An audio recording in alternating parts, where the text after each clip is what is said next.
Hello friends, welcome to easy notes for online study channel. आप सबके अपने YouTube channel पे आप सभी का बहुत बहुत स्वागत है। फ्रेंड्स, बात करने वाले हैं यूजीसी नेट से जुड़ी हुई।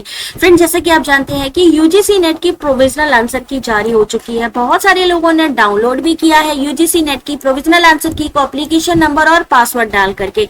आज लास्ट डेट है, रात को 12 बजे से पहले ये विंडो भी क्लोज हो जाएगी। लेकिन यहाँ पर कई लोगों ने अपना स्कोर भी जान लिया है। कहते हैं कि प्रोविजनल आंसर की जो होती है उसमें आपका जो रिजल्ट है काफी हद तक समझ में आ जाता है, क्योंकि जो आपकी प्रोविजनल आंसर की है उसके बाद जो फाइनल आंसर की आती है उसमें थोड़े ही चेंजेस होते हैं। थोड़े से मतलब कि हो सकता है 2 या 4 मार्क्स का फर्क पड़े। ठीक है, तो ऐसे में जो रिजल्ट है काफी हद तक आपकी जो प्रोविजनल आंसर की है उससे पता चल जाता है। मान लीजिए आपका स्कोर है, मान लीजिए दोनों पेपर को मिला के आपके 210 आ रहे हैं, 300 में से 210 आ रहे हैं, तो आपको पता है कि अगर 210 में अगर आगे जाके 212 हो गए या 214 हो गए तो वो तो बेनिफिट है। मान लीजिए कोई क्वेश्चन ड्रॉप किया गया, उसके मार्क्स मिल सकते हैं। ठीक है, या किसी ने आंसर की को चैलेंज किया तो उसके मार्क्स भी आपको मिल सकते हैं। तो यहाँ पर एक चीज का ध्यान रखिएगा, जब प्रोविजनल आंसर की में किसी भी आंसर को अपडेट किया जाता है तो उसका जो इफेक्ट है सभी के ही आंसर पेपर में देखने को मिलेगा। सबकी ही आंसर की में उसका जो है मार्क्स का फर्क पड़ेगा। अगर सब वहां पर अगर किसी को 2 मार्क्स मिलेंगे, बोनस मार्क्स मिलेंगे, बोनस यानी कि अगर कोई ड्रॉप होता है क्वेश्चन उसके मार्क्स मिलेंगे तो सभी को मिलेंगे। लेकिन सिर्फ एक चीज आपको कंपलसरी है कि उस क्वेश्चन को आपको अटेम्प्ट होना चाहिए। अगर आपने उस क्वेश्चन को छोड़ा होगा तब आपको उसके मार्क्स नहीं मिलेंगे। तो फ्रेंड्स, जैसा कि आपने स्कोर अपना देख लिया होगा, टोटल पेपर 1 पेपर 2 को मिला के अब बात करते हैं कट ऑफ की। बहुत सारे कट ऑफ के लिए बच्चे परेशान है कि मैम कट ऑफ कैसा रहने वाला है।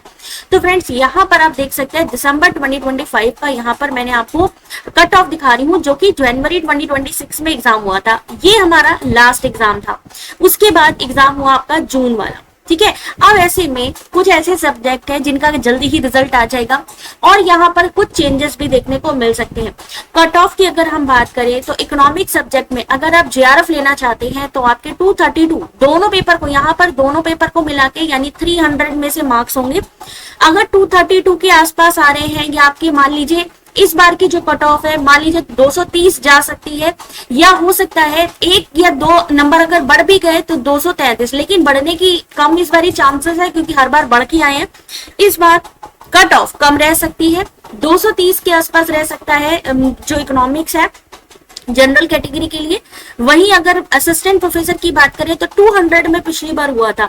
इस बार हो सकता है आपका सिलेक्शन 195 से 198 के बीच में भी हो जाए। अगर बढ़ती भी है तो 202 तक जाएगी, इससे ज्यादा नहीं जाएगी। 2-3 मार्क्स का ही फर्क पड़ेगा।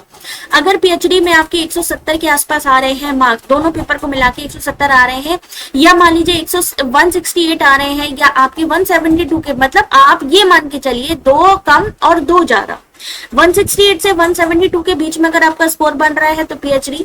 अगर आपका स्कोर 195 या 196 से मान लीजिए 202 तक बन रहा है तो आपका असिस्टेंट प्रोफेसर, और वहीं आपका मान लीजिए 230 से लेकर के 233 तक बन रहा है तो आप मान सकते हैं कि आपका यूजीसी नेट इकोनॉमिक्स में सिलेक्शन हो सकता है जनरल कैटेगरी। वहीं अदर कैटेगरी में रिलैक्सेशन होता है तो बाकी सब में आप अपने अकॉर्डिंग मार्क्स कम करके देख सकते हैं। ईडब्ल्यूएस में फर्क पड़ता है, 232 अगर यहाँ मांगे गए हैं तो ईडब्ल्यूएस में 220, तो 220 की जगह इस बारी जो आपका ईडब्ल्यूएस है 218 से लेकर के 222 के बीच में आपका स्कोर क्लियरली बनेगा। अगर आपने प्रोविजनल आंसर की में चेक किया है तो यहीं पर ही आपका स्कोर जो है वो बैठ जाने वाला है। उसके अलावा अगर हम बात करते हैं पॉलिटिकल साइंस की, मान लीजिए आपका सब्जेक्ट है पॉलिटिकल साइंस का, तो आपके पॉलिटिकल साइंस में जैसा लास्ट टाइम का स्कोर रहा है 214 का, इस बार अगर आपका 212 से लेके 216 के बीच में अगर स्कोर आ रहा है प्रोविजनल आंसर की में तो सिलेक्शन हो सकता है जेआरएफ के लिए। 188 आ रहा है तो आप मान के चलिए 185 से लेके 190 तक का स्कोर आपका सेफ स्कोर होगा असिस्टेंट प्रोफेसर के लिए, यानी इस बीच अगर आ रहा है तो सिलेक्शन हो सकता है असिस्टेंट प्रोफेसर के लिए। अदर कैटेगरी जैसा कि मैंने कहा वहां रिलैक्सेशन है तो वहां पर इससे थोड़ा सा कम करके आप चेक कर सकते हैं। बात करते हैं फिलोसॉफी की, तो फिलोसॉफी में लास्ट हमारा गया है 228, लेकिन इस बार जा सकता है 225 पे। 225 से लेके अगर आपका 230 के बीच का स्कोर है तो सेफ स्कोर होगा। उसके अलावा अगर आप असिस्टेंट प्रोफेसर के लिए ट्राई कर रहे हैं तो जैसा कि मैंने कहा यहाँ पर 200 का था पिछली बार, तो इस बार हो सकता है 198 से 202 के बीच का स्कोर रहेगा।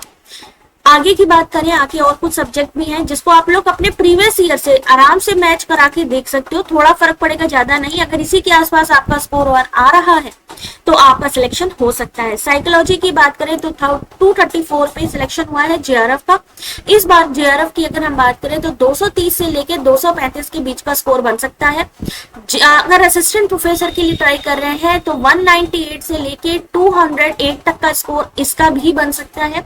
इसके बीच में अगर आपके मार्क्स आ रहे हैं, चाहे 198 आ रहे हो या 199 आ रहे हैं, तो भी चांसेस हैं। कहने का मतलब है कम भी हो सकता है और ज्यादा भी हो सकता है, लेकिन ज्यादा फर्क नहीं पड़ेगा। सोशियोलॉजी का री एग्जाम होने वाला है, इसलिए इसको हम नहीं बताएंगे। हिस्ट्री की अगर हम बात करें तो हिस्ट्री में आपका पिछली बार का जो स्कोर था, कितना था भाई स्कोर पिछली बार? 216 था पिछली बार जनरल कैटेगरी। बाकी सब में रिलैक्सेशन है, जैसे देख सकते हो ओबीसी में 206, ईडब्ल्यूएस 206, 196, 192, अदर कैटेगरी कम होता जा रहा है। तो 216 की जगह इस बार स्कोर हो सकता है 212 से लेके 218 के बीच में। अगर आप जेआरएफ के लिए ट्राई कर रहे हैं, असिस्टेंट प्रोफेसर की 192 की बात करी गई है, तो ये आपका हो सकता है 189 से 194 के बीच में। पीएचडी के लिए 168 है, तो ये हो सकता है 165 से 168 या 69 तक, सेम भी रह सकता है। ठीक है, तो इसी तरीके से आप अपनी कट ऑफ को चेक कर सकते हैं। आप चेक कर सकते हैं अपने सारे सब्जेक्ट लास्ट टाइम की जो आपकी कट ऑफ है। एंथ्रोपोलॉजी इस बार सिलेक्शन हो सकता है 195 से 200 के बीच में। कॉमर्स अभी दोबारा री एग्जाम होने वाला है। एजुकेशन सब्जेक्ट की बात करें तो इस बार जो आपका पिछली बार था 208 का, इस बार आपका सेफ स्कोर हो सकता है 205 से लेके आपका 210 के बीच में। इन दोनों के बीच में ही रिजल्ट आएगा। 180 की बात करें असिस्टेंट प्रोफेसर के लिए तो इस बार 180 की जगह 178 से लेकर के 182 के बीच में सेफ स्कोर बनेगा। अगर इनके बीच में आपके मार्क्स आ रहे हैं तो आपका सिलेक्शन हो सकता है। एजुकेशन के बाद सोशल वर्क की बात करें तो सोशल वर्क में भी 210 है, तो 210 की जगह इस बार थोड़ा कम हो सकता है। इस बार मेरे को कम लग रहा है चांसेस कि इस बार तो हो सकता है थोड़ा सा घट जाए 208 से 212 के बीच में, इससे ज्यादा फर्क नहीं पड़ेगा। सेम ऐसे ही 184 है तो 180 से लेके 185 तक का सेफ स्कोर है आपका। अगर इसके बीच में मार्क्स आ रहे हैं तो आपका सिलेक्शन हो सकता है। उसके अलावा डिफेंस स्ट्रेटजीज है तो इनका भी 216 पे हुआ है पिछली बार। जनरल कैटेगरी बाकी रिलैक्सेशन है, तो इस बार 216 की जगह 212 से स्टार्टिंग हो सकती है। होम साइंस की भी अगर बात करें 212 लास्ट टाइम था, तो इस बार जो स्टार्टिंग हो सकती है वो हो सकती है 209 से लेके 215 के बीच में। इसके बीच में स्कोर रहेगा आपका 186 का असिस्टेंट प्रोफेसर के लिए। इस बार 180 से लेके 187 का स्कोर रह सकता है। तो इसी तरीके से आप अपना मान लीजिए आपने मार्क्स निकाल लिए, आप अपनी प्रोविजनल आंसर की आपने चेक कर ली है, तो मैचिंग करा ली है आपने, तो यहाँ से आप अपने स्कोर को चेक कर सकते हैं। 242 देख सकते हैं हाईएस्ट है आपका पब्लिक एडमिनिस्ट्रेशन में 242। इस बार हो सकता है 238 से लेके 245 के बीच का स्कोर आपका बीच का। ठीक है, सेम ऐसे ही 214 पे हुआ है पिछली बारी असिस्टेंट प्रोफेसर, इस बार 210 पे भी हो सकता है, या फिर अगर ज्यादा बढ़ गया तो 215, इससे ज्यादा नहीं होगा। तो आप लोग भी इसी तरीके से अपनी कट ऑफ को चेक कर सकते हैं। जो भी हमारा जो लास्ट एग्जाम होता है काफी हद तक वहां से चीजें हमारी कवर होती है, वहां से पता चल जाता है हमारे मार्क्स के बारे में। बाकी सारी जो कैटेगरीज है उन सब में रिलैक्सेशन होता है, इस वजह से इससे काउंट कर सकते हैं आगे का। बाकी अगर एग्जाम से रिलेटेड कोई क्वेरी हो तो कमेंट करके पूछ सकते हैं। Thanks for watching.